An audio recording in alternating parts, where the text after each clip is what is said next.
But we begin tonight with some cold, hard facts. Donald John Trump is broke and begging for money.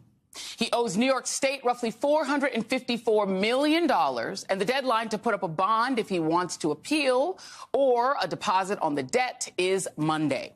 If he fails to do so, New York Attorney General Letitia James can move in on Trump's bank accounts or real estate. His lawyers, paid for by the RNC, are telling the court that he doesn't have the money, which leads us to another fact. Trump has for decades lied about his wealth and about the valuation of his properties. He also has a history of not paying back his loans, and so most self-respecting financial institutions and wealthy individuals don't want to take a chance on him. Too risky. And here's another fact. No bonding company will accept real estate, which accounts for most of Trump's wealth, as collateral. Trump, who back in the day was ridiculed regularly by the media for his multiple bankruptcies, is not considering going that route this time, despite it being the most effective way to freeze the payment requirements. And the reason for that is pride. According to a person close to Trump who spoke to the Washington Post, Trump would rather have Letitia James show up with the sheriff at 40 Wall Street and make a huge stink about it than say that he's bankrupt. The Post is also reporting that Trump has polled advisors, lawyers, and others in recent days about what he should do if the court doesn't come to his aid, and he hasn't yet come to a decision. But the clock is ticking. And while he's crowdsourcing his financial future, AG James is going full steam ahead. Bloomberg News is reporting that her office has formally registered the civil fraud lawsuit in Westchester County, New York. The move would allow James to more easily secure liens should she decide to do so on two of the real estate mogul's most valuable properties, Trump National Golf Club Westchester and the mostly undeveloped 212-acre Seven Springs estate. Now, here's where I'm going to stop for a second and break this down very simply. Donald Trump doesn't have the cash to pay his judgment. Nobody seems to want to help him. So he is now left to beg for money. Frankly, those are not the signs of a strong candidate. And here's another fact. Trump isn't the only one begging for cash. The Republican National Committee, which is now essentially a subsidiary of Trump Incorporated, is equally desperate and in dire straits. Today, we got the data on how much the two presidential candidates and their parties have raised. And Joe Biden is running circles around Donald Trump. The Biden-Harris reelection campaign outraised the Trump campaign by a 2-to-1 margin in February. Biden has $71 million in cash on hand, while Trump has about half that at $33.5 million. The DNC has about $26 million cash on hand, and the RNC has $11.3 million. A money advantage that Biden is using in battleground states, expanding staff and increasing voter engagement. You know, campaign stuff. And while Democrats are going on offense, Republicans are on the defense. Lara Trump, who was brought on as the co-chair of the RNC, has secured a new agreement that would make sure the party raises enough money for her father-in-law's legal bills. Apparently, the rest of the Republican Party can get what's left, if there is anything left.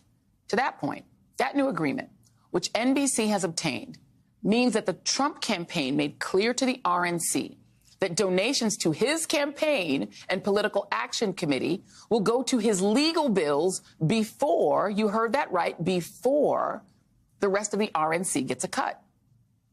Now, there's a very good reason why they want other people to pay for their mistakes. They are burning through cash. According to the Daily Beat, Trump's Save America PAC was spending roughly $238,000 a day on legal fees last month. $238,000 every single day for the month of February. That's about $6.9 million total, which is 84% of its spending on Trump's legal fees, which explains why they're putting together a Trump tent revival down in Florida next month.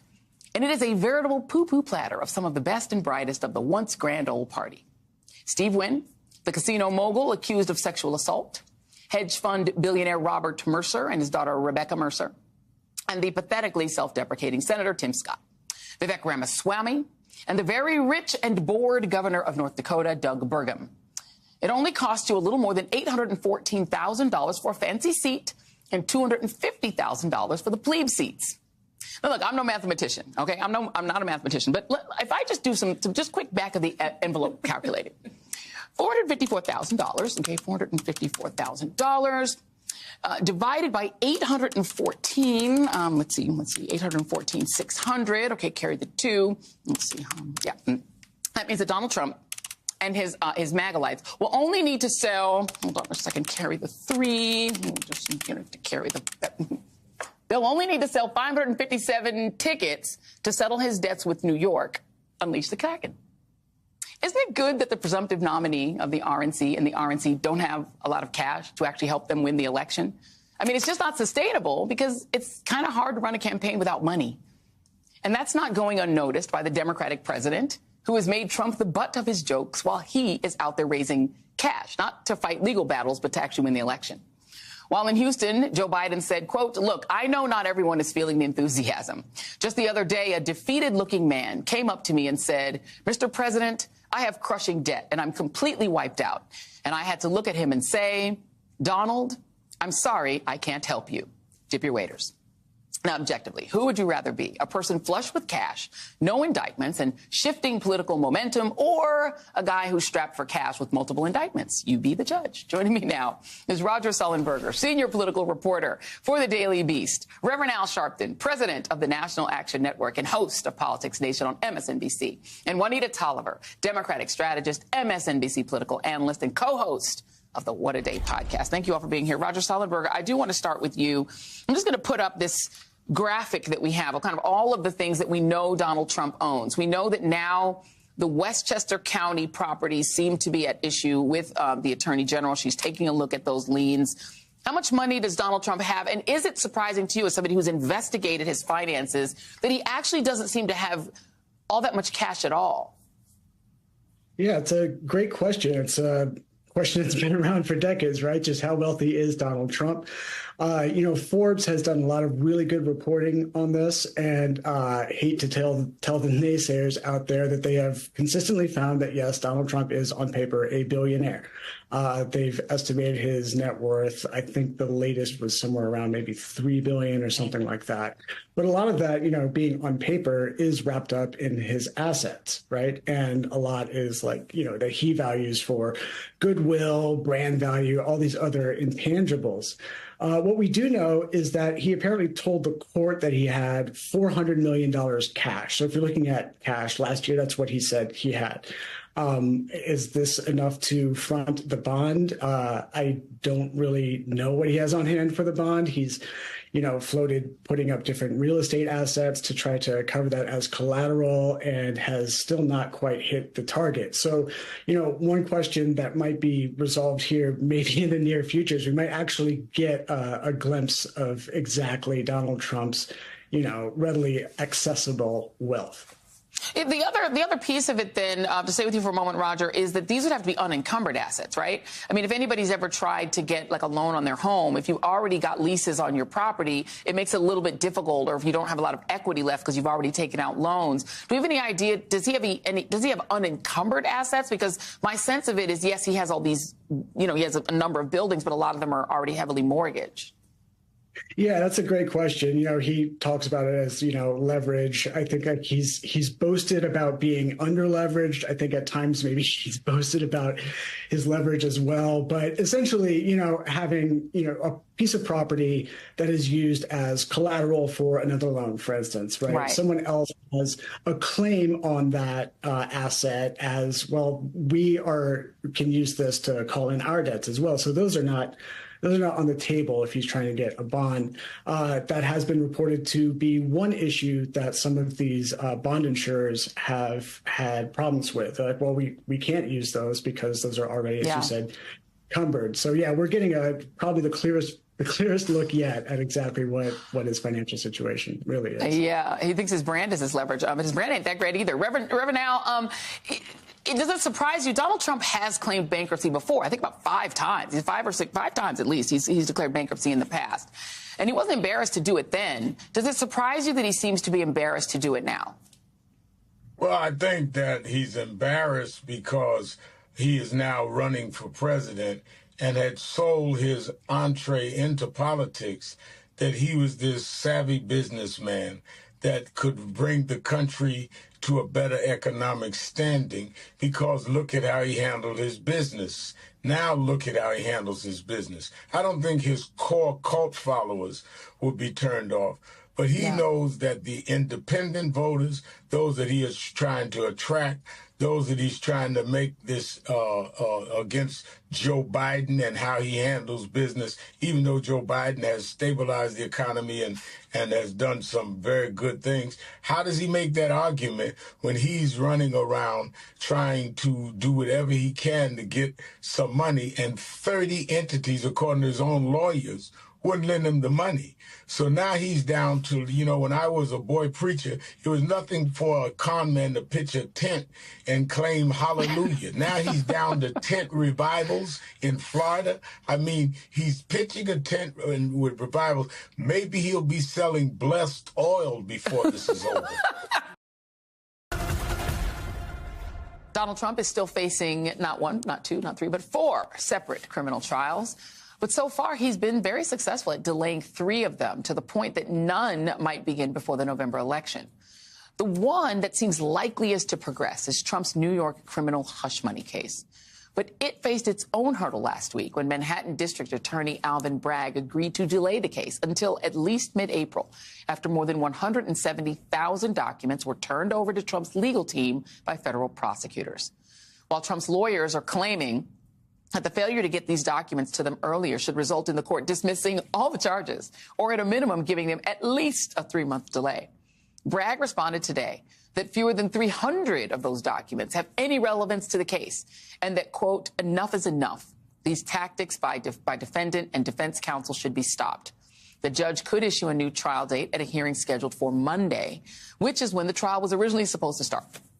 I'm joined now by David Ehrenberg, state attorney for Palm Beach County, Florida, my homie from Florida. Let's talk about this for a second, because it doesn't seem to me that 300 documents should delay the case. Do you think this is going to get dragged out any further? No, I actually think Judge Merchan's going to schedule his trial. Yeah. After this 30-day window's over, it's going. And this shows you that judges matter. Yes, it does. The opposite is true in our neck of the woods, South Florida, where Judge Cannon has been slow walking the case. But here, Judge Merchan is not messing around. And Judge Chutkan isn't either, but she's being held back by the Supreme Court. And as a matter of fact, Trump is actually, I'll just put this up, he filed a motion to try to delay this trial, the hush money trial. I don't know how he can try to work paying porn star Stormy Daniels $130,000 through his lawyer, how that could be part of his presidential act. But he's trying to now say this trial should get delayed, waiting for the presidential immunity.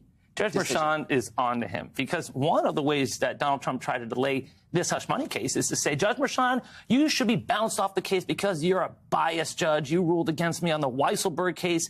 You shouldn't be here. So he's on to these games. And no, there's no presidential immunity for something that happened before you became president. Right. Well, he's trying to say that he tweeted about it or he made comments about it while he was president, and so therefore his tweets, therefore he... Right, he thought about it while he was president, and therefore complete immunity. Yeah. It doesn't work like that. I promise you it wasn't the other way around. Stormy Daniels was not thinking about him. Other than, I mean, there is a new documentary out in which she says she feared for her life. I mean, she's now talking, right? And so she's spoken to a documentary. She's going to testify, right? She, Michael Cohen, they will be on the stand. No? Absolutely. Yeah. Now, the defense lawyers tried to say, no, we can't put them on the stand. They're essentially too damaging of witnesses for us. Well, okay. Right? That's not how it works. That's not how any of this works, right? And then he said, well, Michael Cohen is a convicted liar. Well, let me tell you from a prosecutor standpoint. If we could only put on choir boys on the stand against criminals, then we would have no cases whatsoever. Right. And Michael Cohen has repented for his mistakes. And he hasn't been wrong. I mean, every time I hear someone say this about Michael Cohen said Donald Trump lies about the valuation of his buildings. He turned out to be right.